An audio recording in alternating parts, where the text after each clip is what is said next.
And the crispy. Dinip mo siya doon. Yes, ate. Mm.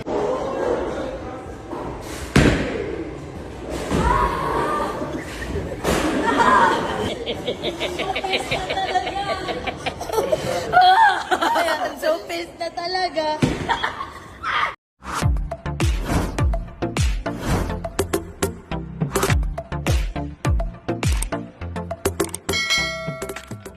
Ang kapamilya artists at magkakaibigan na sina Catherine Bernardo, Maha Salvador, Miles Ocampo, Joshua Garcia, Loisa Andalio at Alora May nagsama-sama at nagbonding para sa isang dinner night sa isang sikat na restaurant. Nito nga lamang nakaraang gabi ng January 13 ay nagsama-sama ang iilang sikat at kilalang artista ng Kapamilya Network para makapag-bonding at mag-dinner sa isang sikat na resto sa Taguig na Top by Chef Francis Tolentino. Mula sa kani-kanilang post sa kani-kanilang Instagram account ay ibinahagi nila sa publiko ang iilang larawan at videos ng masasayang kaganapan sa kanilang naging dinner night kung saan ay sobrang na-enjoy nila ang gabi at ang mga pagkain na inihanda at isinerve sa kanila.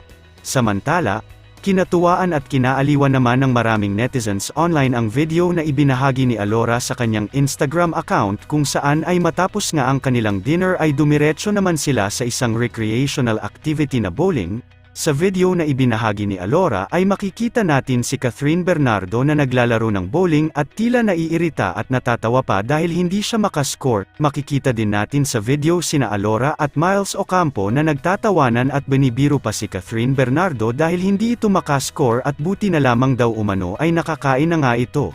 Sobrang saya ng mga fans ngayon dahil napapanood at nakikita na nila ang kanilang idol na ngumingiti matapos pagdaanan ang malaking problema na kinaharap nitong mga nakaraang buwan. Narito ating panuurin ang nakakatuwang video na iyan at ang iilang masasayang kaganapan sa naging dinner night nilang magkakaibigan. Okay, one more.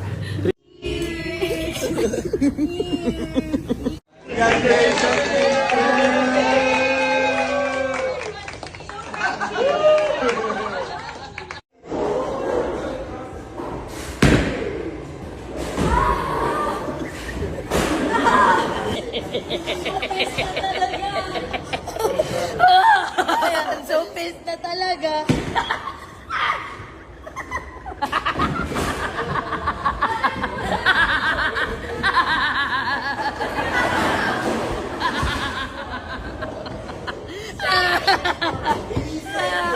Pikon na siya, pikon. Last na to na magkukauling night tayo.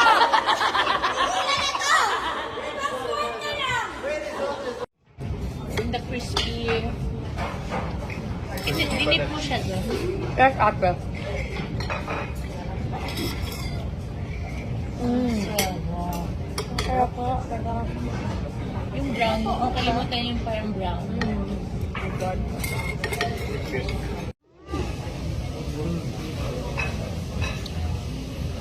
Wow. Oh my God. Ngak-ngak. One word please, one word.